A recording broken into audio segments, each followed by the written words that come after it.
Welcome. I'm Shannon Keebler with Empower Consulting. Let's talk about 3 tips to get you on your way to being successful with online school. You might find yourself right now in the predicament of having to provide virtual schooling for your students. It's going to be okay. We'll make it through together. Here are 3 tips to help you be successful. Don't forget, you can follow me at all these platforms: Facebook, Pinterest, YouTube, you name it, I'm there. Don't forget to go to my website at www.empowerlearngrow.com to access many of the resources I'm about to show you. So, tip number 1, show your face. Be you. Your kids are looking for comfort right now. I know many of us are self-conscious about putting our own face on video or even being live.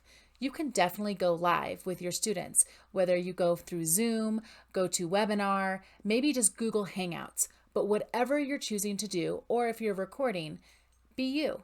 Show up live. Show your face. We're all looking for a little comfort right now, and nothing replaces the teacher in the classroom who has built relationships with these students all year long. When they see your face, it's going to be comforting to them versus sending them out to all sorts of other videos. We're trying to provide comfort and a sense of stability for our students.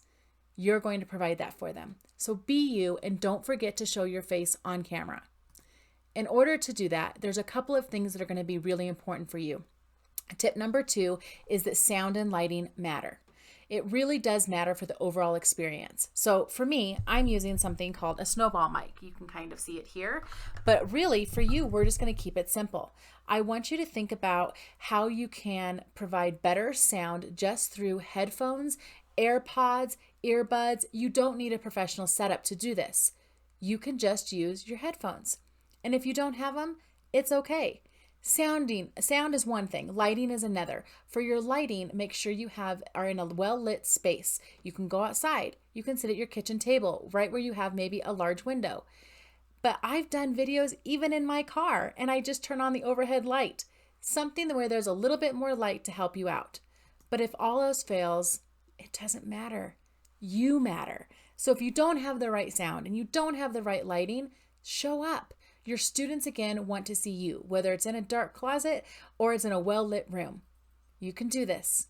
We can do this. Just show up for your students. And tip number 3 is probably the most important. Don't get fancy.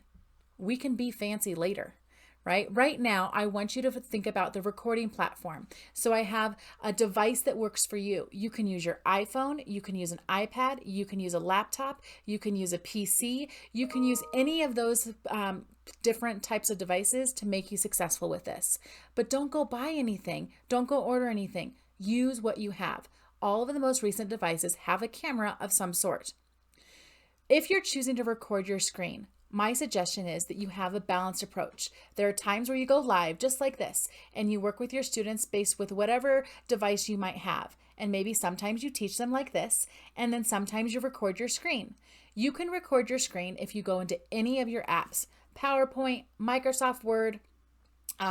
If you're a Mac user, any of their apps, and they have a drawing app, you can use your finger to draw on the screen and to model what you're thinking and saying. I find this to be extremely helpful. But again, don't be fancy. You can use a stylus or you can use your finger. When I go to do this and I record on my screen, I go to PowerPoint and then I use something called, I believe it's called Game Changer, something like that. So if you're a PC user, you don't even have to buy other software. You can just push Windows and G at the same time. It'll ask you if you're playing a game or starting to play a game. Just say yes. It will start recording everything you do on your screen, and it'll save as a video file. Try it out. I think you'll like it. If you're a Mac user, you might use QuickTime instead.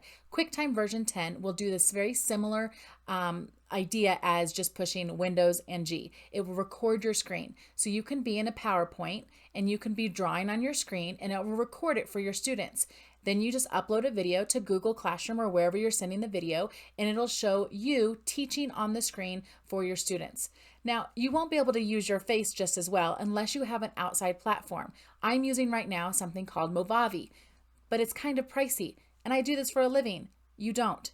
So in that case, just use what you have and make it simple. Don't get fancy yet. Last, just be old school. Show your paper to the screen. I do this often in all of my Facebook Live groups. I just show what I'm doing. So I've already pre-written out the type of work I have, or I'll do it really quickly right in front of me. And then I just hold it up to the camera like this. I can point and teach students easily that way. It doesn't have to be fancy. It just has to be you. You teaching those skills will still be more valuable than any other program you can send them to. A little pep talk, a reminder, a smile will go a really long ways. We can do this. Don't forget, my friends, to visit me online at www.empowerlearngrow.com or on Pinterest for other activities. Post your questions and your comments. I'd love to hear them and help you with the next video on how to help you be successful as we transition to online learning. Thanks, everyone.